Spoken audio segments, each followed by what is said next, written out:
Alright guys, time to grab here back again today. Heavily enjoying your Monday once again so far, and today we're going to talk about Shotzzy and this Dallas Empire situation that continues to develop. Over the last 24 hours we talked about how he could have joined the Toronto Ultra's substitute bench on the minimum salary. Of course, Shotzzy, the league MVP of the entire season long. He won the league MVP, Crimsix won the playoffs MVP on the Dallas Empire of course, but yeah, Shotzzy was the league MVP decided player that came over from Halo, winning the World Championship in 2018. In that game, coming into Call of Duty had a very slow start of the first couple of events, but very quickly came the best player in the world, you could certainly argue, towards the end of the season. So it definitely could have been the case that Shotzzy would never have been in this position at all. He was prepared to join the bench on the Toronto Ultra for the minimum salary until Hook decided to take a $100,000, if not more, pay cut from his salary in order to help Hastro and the Team Envy organization afford Shotzzy's buyout from the multi-year contract he was with for Halo on the Splice team. And well, they were certainly trying to get every single penny they could for Shotzzy because they certainly knew what he could be worth to organizations. Hook managed to do that, managed to help the team work and form, of course, the World Championship winning squad in the end,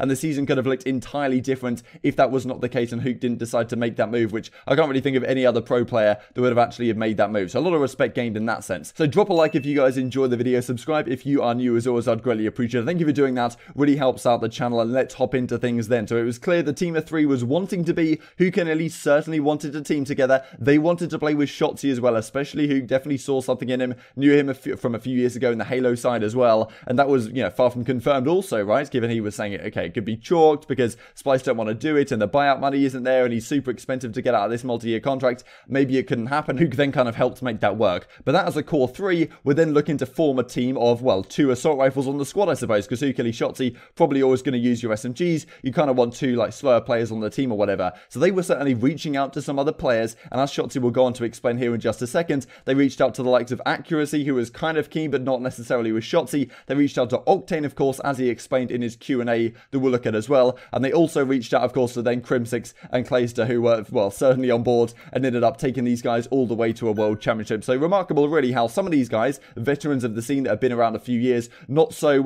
in tune, I suppose, with picking up young unproven talent, but the likes of Crimsix and Clayster, who have done it all before with different players over the course of the season, those were the ones who took the risk on these guys, and they then formed what Crimsix described after Champs was the best team he has ever been a part of. I got hit up from Kyler and Ender. Kyler literally had like 3 other fucking offers. He was gonna join, like, I forgot, bro, to be honest with you. He had hella teams, bro. He could have fucking joined anyone if he wanted to, right? And then apparently they fell through. Something happened with the rosters or something like that. So then it's literally just Ender had an offer with New York. He was gonna be on the team. I think it was Lamar attached, Suma without Donnie. I think he would have took Donnie's place if Donnie didn't join. I could be wrong. Alright, so don't fucking... I'm pretty sure that's how it went down, but anyways. So they were a team of 2. You know, Italy's offer was still there, but, you know, he just wanted a team with Kyler so bad, so... You know, they were a team of 2 at one point, and then they were hitting up fucking ARs for the most part. They hit up, like, Lamar. Lamar was down, but only with Ender, from what I remember. He hit up Gunless. Gunless didn't think we were ready, I think is what he said. I could be wrong. I don't know. I'm pretty sure this is what they said. And then I think they hit up, apparently they hit up Octane. I didn't even know about that. That's probably them. And then I think, and then we hit up Clay and Crim, or they hit up Clay and Crim. And then they were down. So then Lamar didn't like Hugh. No. He didn't want a team with me. You know, he wanted a team with Ender Hugh, I'm pretty sure, but he just didn't want a team with me. Next one is from Simia. Biggest regret of last year's offseason regarding who I could have teamed with. Hindsight in full effect here. I could have teamed with Kyler, Shotzzy, and Illy on Dallas. I really didn't want to take a chance on new talent, though, which in hindsight, again, stupid of me. But, you know, I was approached by Kyler team. I didn't know Shotzzy was going to end up there. Like, that situation was weird. But Kyler approached me about him and Illy. I didn't know he just turned 18. I didn't know if he was going to be good at variant because he was an S&D star, obviously, before.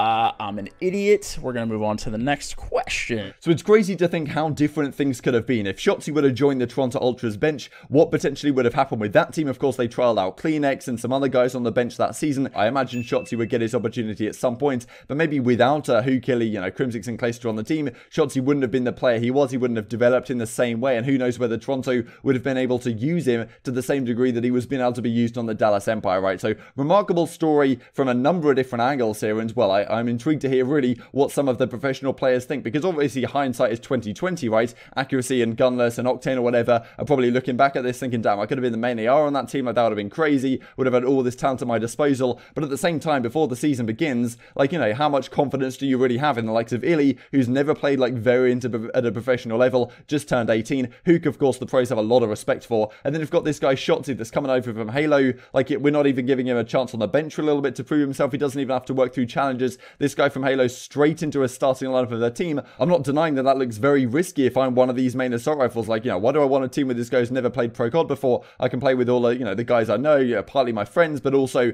guys that, well, have played Call of Duty professionally for a long time, right? It would almost be like if Mental, Gears of War Pro, was going straight into a starting lineup and you were getting asked, like, do you want a team with him, or do you want to prove with more, do you want a team with more proven players, right? So I can certainly see why people would be skeptical, and, well, clearly Crimsix and Clayster, and of course, well, Hastro over at the Dallas Empire trusted Hook's opinion that this is going to work out for the better, and that, well, what a workout it actually did end up being. So this is what happened with Accuracy this season, of course, joining the New York Subliners. They did win the event at New York, but, imagine that Accuracy was somehow the main assault rifle on this Dallas Empire squad. Would they have had the same results? Who knows? I mean, Accuracy is a great, leader of a team, so definitely could have got a significant degree of mileage, I suppose, out of these guys, but maybe the meta wouldn't have suited this team quite perfectly. But yeah, they didn't have the best season. They did end up winning it. I'm intrigued to hear also, what this team could have been if Illy was on that squad, as Shotzzy talked about. Like he mentioned, maybe instead of Temp, it would have been Illy on this team. So, Accuracy as the main AR, I guess. I mean, even in that position, Zero could maybe have run the second AR, but then again, the meta early season was kind of 4 SMG, so it probably wouldn't have worked out exactly like that.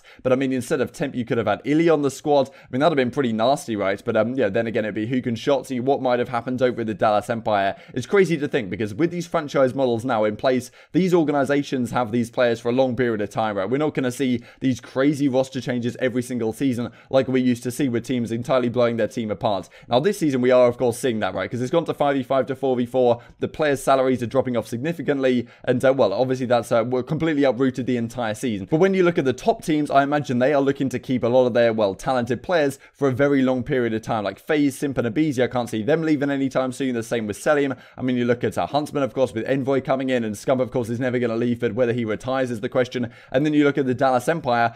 Can you see the Dallas Empire of Crimsix, Hukili, Shotzzy changing this season? No. Can I see them changing even into next season? No. I honestly don't think this team is going to change until Crimsix decides to retire, or they think that he's not quite putting up the numbers he used to and they need to replace him with someone else. But I think this is a really long-term move, so it's crazy to think that if he went to Toronto last season, or if this situation didn't happen, or whether they brought another assault rifle into the team, the entire landscape of the scene could have been completely different, right? And we can look at a similar thing really with Gunless here, how yes, he got the opportunity to join the Huntsman, so even though, he thought maybe Shotzzy wasn't ready or whatever, that maybe that's a perfectly fine opinion. He wasn't ready at the start of the season, there's no doubt. He dropped a 0.6 in a domination against the Huntsman, and everyone called him Botsy. But, he turned it around, right? And he ended up winning the World Championship and the season MVP. And, well, it was incredible how quickly he managed to turn his season around and become that good. Not many other players could do that, and I don't blame the likes of Gunless, Octane, really, and, well, Accuracy for saying, maybe it's not worth the risk on these players. And especially given that Gunless had the opportunity to join the Huntsman and, of course, did win the London event here at the start of February when it actually was on land. So,